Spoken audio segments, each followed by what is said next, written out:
Doors close quietly.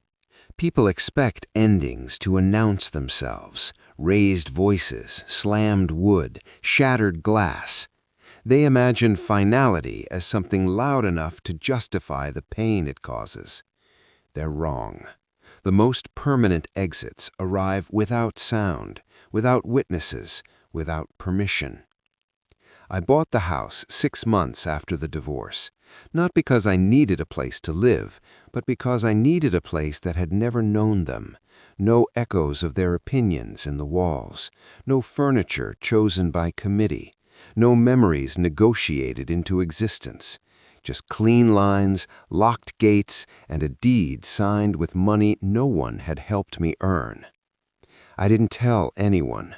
Silence is easier to protect than happiness. They found it anyway. They always do. Curiosity has a way of dragging people back to places they were never meant to return to. My ex-wife drove past once, slowly, pretending not to look. Her mother asked questions through mutual acquaintances, careful to sound casual. Her father recognized my car, the one they used to mock for being impractical. They had always believed that anything I built was, by extension, theirs to evaluate. The first message came a week later. "Congratulations. Proud of you." No question mark, no request, but every word leaned forward, waiting for me to open the door it implied. I didn't reply. The second message mentioned closure. The third mentioned family. By the fourth, patience had thinned into entitlement. That's always the progression. Politeness is just hunger in a better suit. They showed up on a Tuesday morning, just after sunrise. 4 figures on the gate camera, framed by hedges I paid for with money earned in nights they never asked about. My ex-wife stood closest, arms folded like she still had a right to guard something. Her parents lingered behind her, offended by the delay. Her sister held her phone low, recording, always collecting proof for a future argument. The bell rang once. I was already awake. I always am before people who want something from me. I watched them on the screen while sipping black coffee, bitter, clean, honest. A year ago, this gate didn't exist. This version of me didn't exist either. Back then, they had keys, opinions, and authority. Back then, I was useful only when I was bleeding. The bell rang again. My ex-wife looked straight into the camera. She always had a talent for sensing attention. Her lips moved. "We just want to talk." Talk, the first weapon they ever used against me. It never starts with screaming. It starts with concern, with advice disguised as love, with pressure that wears the mask of family. Every failure of mine had once been a shared anecdote at their dinner table. Every success had been suspicious, temporary, in need of explanation. When I lost my job, they didn't ask how I was holding up. They asked when I would be useful again. I didn't open the door.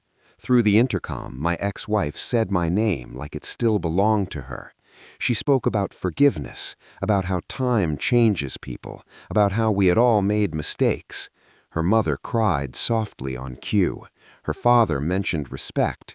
Her sister scoffed, as if I were being dramatic for maintaining a boundary they had never respected. They never mentioned money. They didn't need to. It sat between every sentence, heavy and unspoken. "I'm not angry," I said finally. My voice sounded unfamiliar, steadier than I remembered. "I'm finished." The silence that followed was immediate and violent. No one knows how to respond when the script fails. My ex's face tightened, not with sadness, but calculation. She asked if we could at least come inside, just for a minute, just to talk like adults. That was the moment I understood why I'd bought the house. It wasn't a reward, it was a filter.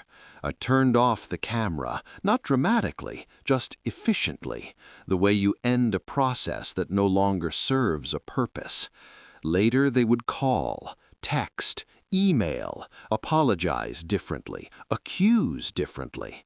They would tell friends their version, one where I was cold, ungrateful, cruel. They would forget the years I absorbed their judgment quietly, mistaking endurance for weakness. They would forget how often they mistook access for ownership. I didn't correct them. I sat in my office that evening, glass walls reflecting a life built without consensus. No photos of the past, just proof of work done without permission. Contracts signed, accounts balanced, decisions made without asking who might be offended. The trail didn't destroy me, it clarified me. I learned that love without respect is just another transaction, and that silence, when chosen deliberately, is not absence, it's control. Doors close quietly, but once they do, they don't reopen. They are still outside my life now, knocking on doors I no longer recognize. I don't hate them. Hate requires attachment. I closed the gate and walked forward without looking back.